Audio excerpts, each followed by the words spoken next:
Betul. Misalnya bagaimana? Bismillahirrahmanirrahim. Alif lam mim. Lam dan mim dibaca dalam harokat. Itu mak lazim namanya. Dzalikal kitabu la raiba fihi hudan lil muttaqin. الذين يؤمنون بالغيب ويقيمون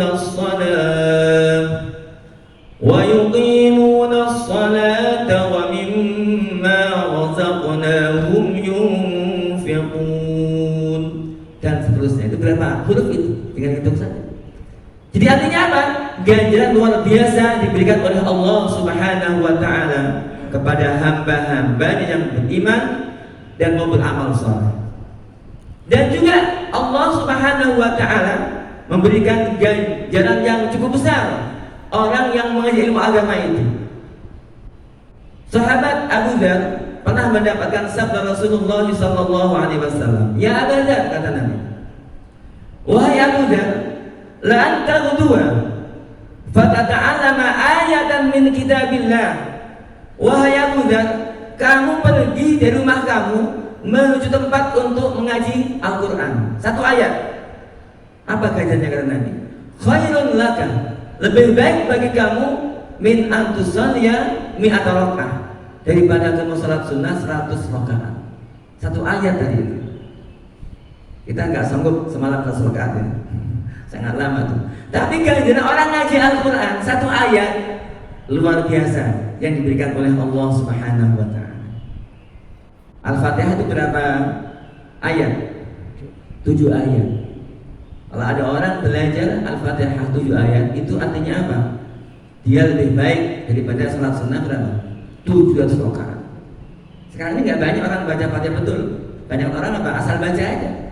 Makhrajnya bagaimana, panjang pendeknya bagaimana, itu mesti ngaji itu kepada ulama siapa? Ahli Al-Quran. Kalau orang tidak talaki Al-Fatihah, dia tidak tahu sah apa enggak Fatihahnya itu. Dalam sebuah kitab karangan Kiai Darat Semarang, beliau katakan apa? Wajib hukumnya talaki surah Al-Fatihah itu. Kenapa? Supaya sah sholat yang dikerjakannya itu. Ini sempat saya nukil pakai bahasa Jawa, nggak apa-apa dibaca Jawanya. Beliau mengatakan dalam bahasa Jawa, lan wajib Arab guru akan kelawan guru ingkang ahli Quran, kelawan musyafah. Beliau mengatakan dalam bab sholat bahwa rukun sholat yang keempat adalah wajib berguru bacaan surah Al-Fatihah kepada guru yang ahli Al-Quran secara langsung, yaitu musyafah, berhadapan-hadapan. Orang cukup kelawan ningali kitab tajwid belum. Tidak cukup hanya membaca buku tajwid saja. Hale orang kelawan mengguru unini maring guru Al-Quran. Tidak cukup hanya melihat buku tajwid, tapi harus talaki, musyafahah kepada guru ahli Al-Quran yang bersanad. Bahkan Sayyid Alawi bin Ahmad As-Saqaf dalam kitabnya Al-Fawaid Al-Makkiyah mengatakan apa? Wa min fadlil aini tajwidul Fatihah, bahwa di antara ilmu agama yang wajib aini, fadlul aini hukumnya adalah mempelajari bagusnya bacaan surah Al-Fatihah. Kenapa? Ini merupakan bacaan wajib dalam sholat yang harus kita pelajari.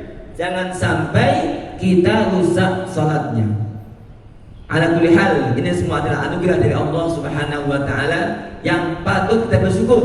Kita gunakan waktu kita untuk taat kepada Allah, mengaji ilmu agama. Kemudian kata Nabi apa?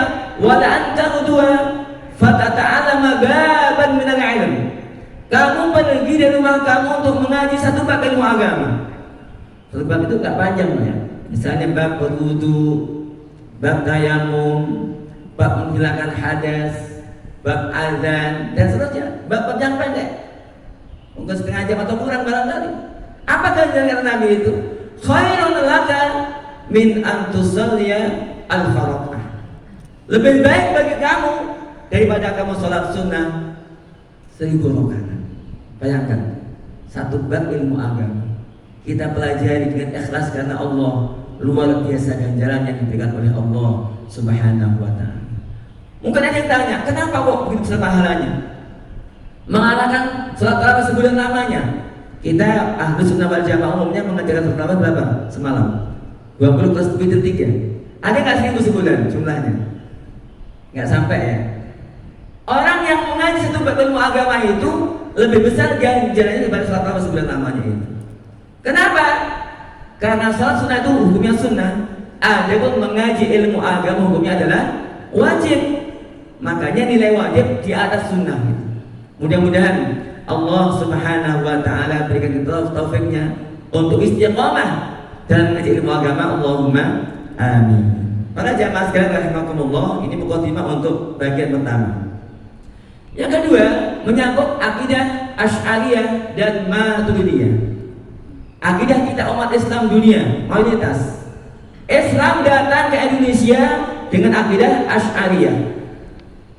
Inilah akidah para ulama dunia, ulama hadis, ulama tafsir, ulama fikih, ulama ahli kalam, ulama lughah, ulama ahli nahwu dan seterusnya. Mereka umumnya ahli sunnah wal jamaah mengikuti akidah Asy'ariyah dan Maturidiyah. Kalau ingin tahu bagaimana akidah Asy'ariyah, ada di kitab Ihya Ulumuddin. Ini sempat saya bawa kitabnya Mukhtasar Ihya Ulumuddin, ringkasan dari kitab Ihya Ulumuddin yang diringkas oleh Imam Al-Ghazali sendiri. Namanya kitab Al-Mursyidul Amin. Jadi itu kitab 4 jilid diringkas jadi 1 jilid. Jadi ringkas sekali kitabnya. Siapa yang meringkas? Imam Al-Ghazali sendiri, langsung beliau yang memberikan ringkasan. Mudah untuk dipelajari. Di sini beliau mengatakan apa? Di mukadimahnya tentang kitab Aqaidul Aqaid, Qawaidul Aqaid. Beliau mengatakan sih berbagai macam keyakinan yang wajib dia ini setiap muslim. Ya, apa di antaranya? Ini didukung oleh Ihya Ulumuddin. Poin-poin penting akidah Ahlus Sunnah wal Jamaah adalah meyakini bahwa Allah Subhanahu wa taala bukan jisim. Allah bukan benda. Bila mengatakan Imam Al-Ghazali di sini, wala tuhitu bihil jihad. Allah Subhanahu wa taala maha suci daripada semua arah. Arah itu ada berapa semuanya? Ada 6 ya. Ada atas, bawah, kanan, kiri, depan dan belakang. Imam Al-Ghazali rahimahullah mengatakan wala tuhitu bihil jihad. Allah Subhanahu wa taala maha suci daripada 6 arah. Maka nggak boleh mengatakan Allah di atas, tidak boleh mengatakan ada di mana-mana. Kita Ahlus Sunnah wal Jamaah Asy'ariyah Maturidiyah meyakini adanya Allah tanpa arah. Kemudian juga mengatakan di sini oleh beliau wa annahu la yahullu fi syai', bahwa Allah Subhanahu wa taala tidak bertempat pada sesuatu. Tempat adalah makhluk. Allah yang menciptakan semua tempat. Dimanapun itu, semua adalah makhluk ciptaan Allah Subhanahu wa taala. Jadi tempat dimanapun itu semua ciptaan Allah, maka Allah tidak butuh kepada makhluknya. Kemudian yang kedua, beliau menegaskan tentang masalah penciptaan makhluk. Beliau katakan khalaqal khalqa wa a'malahu. Allah yang menciptakan makhluk dan semua perbuatannya. Wa qaddara arzaqahu, dan yang menetapkan rezeki mereka, wa ajalahu, dan ajal-ajal mereka. Ini yang bagian kedua. Kemudian yang ketiga tentang sifat kalam, Imam Al-Ghazali menunjukkan dalam Ihya Ulumuddin bahwa kalam Allah Subhanahu wa taala la wa laisa harfan, bukan huruf, wala sautan, dan bukan suara. Wa anna Musa sallallahu alaihi wasallam, bahwa Nabi Musa sallallahu alaihi wasallam sami'a kalam Allah, mendengar kalam Allah bi ghairi sautin, dengan tanpa suara, wala harfin, dan tanpa huruf. Ini akidah kita Ahlus Sunnah wal Jamaah. Demikian juga Rasulullah ketika Mi'raj naik ke atas itu, Nabi Muhammad sallallahu alaihi wasallam mendengar kalam Allah, laisa harfan, bukan huruf, wala sautan, bukan suara, wala lughatan, dan bukan bahasa. Nanti pada kiamat pun demikian, setiap manusia dan jin akan dihisab oleh Allah Subhanahu wa taala. akan mendengar kalam Allah yang bukan suara, bukan huruf, bukan bahasa. Ini akidah Ahlus Sunnah wal Jamaah. Dan paham apa yang disampaikan itu ketika Nabi Muhammad sallallahu alaihi wasallam Mi'raj mendengar kalam Allah, wahyu. Nabi paham bahwa pertama kali Allah Subhanahu wa taala perintahkan kepada umatnya sholat wajib sebanyak berapa kali? 50 waktu. Itu Nabi pahami itu. Sampai akhirnya berkurang sampai 5 waktu. Nabi paham yang Nabi dengar bukan suara, bukan huruf, bukan bahasa. Jadi itu bagian yang ketiga. Poin penting dalam akidah Ahlus Sunnah wal Jamaah. Para jamaah sekalian rahimakumullah. Kita lihat dalam kitab Ihya Ulumuddin, dalam kitab Habib Abdul Al-Haddad yang berjudul An-Nasa'idiniyah, juga disebutkan sana tentang akidah Ahlus Sunnah wal Jamaah di bagian penutup. Beliau mengatakan di bagian akhir kitab itu tentang akidah Ahlus Sunnah wal Jamaah, beliau katakan wa annahu ta'ala muqaddasun 'aniz zamani wal makan. Sesungguhnya Allah Azza wa Jalla Maha suci daripada zaman dan tempat. Wa an musyabahatil akwan, dan Maha suci Allah daripada menyerupai al-akwan. Al-akwan itu artinya apa? Sifat berkumpul, berpisah, bergerak dan diam. Wala tuhitu bihil jihad, dan Maha suci Allah daripada arah yang enam. Ini lagi-lagi akidah Ahlus Sunnah wal Jamaah. Bahkan ijma' ulama Ahlus Sunnah wal Jamaah yang dinukil oleh Imam Abu Mansur Al-Baghdadi yang wafat pada tahun 429 Hijriah. Berapa tahun itu? 1000 tahun yang lalu. 10 abad yang lalu wafatnya ya. Apa kata beliau? Ijma' ulama, konsensus ulama salaf Ahlus Sunnah wal Jamaah mengatakan apa? Allah tidak diliputi oleh tempat dan tidak dilalui oleh zaman atau waktu. Alhamdulillah kita Ahlus Sunnah wal Jamaah negeri kita meyakini demikian itu. Para ulama kita zaman dahulu, Hadratus Syekh Kiai Haji Muhammad Hasyim Asy'ari juga demikian akidahnya. Beliau punya kitab namanya At-Tanbihat Al-Wajibat. Di mukadimahnya apa beliau katakan? Menegaskan bahwa akidah Ahlus Sunnah wal Jamaah Asy'ariyah Maturidiyah adalah meyakini adanya Allah tidak bertempat, tidak pakai arah. Allah bukan jisim, tidak berlaku baginya waktu dan zaman. Beliau katakan apa? Wa asyhadu an la ilaha illallah. Aku bersaksi bahwa tiada Tuhan yang berhak disembah kecuali Allah, wahdahu la syarika, yang esa, tiada sekutu baginya, al-munazzahu 'anis zaman, yang maha suci daripada zaman atau waktu, wal makan, dan tempat, wal jihad, dan arah, wal jismiyah, dan jisim. Sebab yang namanya jisim itu benda, artinya arah, tempat, zaman, semua itu makhluk ciptaan Allah Subhanahu wa taala.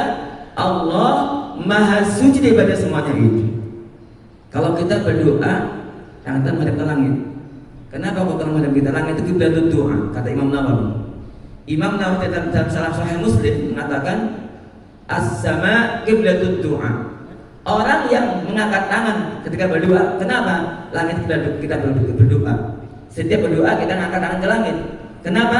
Langit kiblatut doa. Sebagaimana orang sholat menghadap kemana? Ke arah Ka'bah, ke Ka'bah sana, ke Makkah sana. Kenapa? Ka'bah adalah kiblatnya orang sholat. Bukannya Allah ada di Ka'bah. Kita meyakini adanya Allah tidak butuh makhluknya. Allahu la yahtaju ila syai'. Allah yang menciptakan langit tidak butuh kepada langit. Allah yang menciptakan bumi tidak butuh kepada bumi. Allah yang menciptakan arah dan tempat tidak butuh semuanya itu. Ini akidah kita. Allahu la yahtaju ila syai'. Ini penting untuk sama-sama kita tegaskan. Kenapa? Pada zaman sekarang banyak muncul fitnah dari paham-paham di luar Ahlus Sunnah wal Jamaah. Berapa banyak orang sekarang yang mengatakan Allah di atas? Berapa banyak orang sekarang mengatakan Allah di langit? Bukankah Allah la yahtaju ila syai'? Allah tidak butuh makhluknya. Kalau dikatakan di langit, berarti butuh pada langit. Bukan Tuhan kalau begitu. Demikian juga di aras, bukan mustahil yang demikian itu. Allah tidak butuh kepada aras. Allah yang menciptakan aras tidak butuh kepada aras. Ini akidah umat Islam, akidah Rasulullah sallallahu alaihi wasallam. Firman Allah Subhanahu wa taala pada surah Thaha ayat 5, Ar-Rahmanu 'alal 'arsy istawa. Sepakat ulama Ahlus Sunnah wal Jamaah mentakwil ayat ini. Istawa maknanya bukan bersemayam, bukan duduk, bukan bertempat, tetapi menguasai arsy. Allah yang menciptakan arsy, Allah yang menguasainya. Allah menciptakan arsy untuk menampakkan kekuasaannya. Ulama salaf mengatakan apa? Innallaha khalaqal arsya. Sesungguhnya Allah menciptakan arsy idharan liqudrati, untuk menampakkan kekuasaannya. Bahwa Allah Maha Kuasa untuk itu, menciptakan makhluk yang paling besar yang namanya arsy itu. Ada sebuah hadis menyebutkan apa kata Nabi? Itu malaikat, itu ada 4 malaikat di arsy itu. Yang menjaga arsy ada 4 sekarang. Yang sangat luar biasa besarnya malaikat itu, kata Nabi. Dikatakan oleh Nabi dalam sebuah hadisnya, malaikat yang menjaga arsy itu seandainya ada bulu cepat terbang dari telinga malaikat sampai ke bahunya itu, butuh waktu perjalanan kira-kira 700 tahun berjalan. Itu malaikat yang menjaga arsy. Nanti di hari kiamat ada 8 malaikat. Allah Subhanahu wa taala menciptakan arsy untuk menampakkan kekuasaannya. Itu kata Sayyidina Ali bin Abi Thalib radhiyallahu anhu.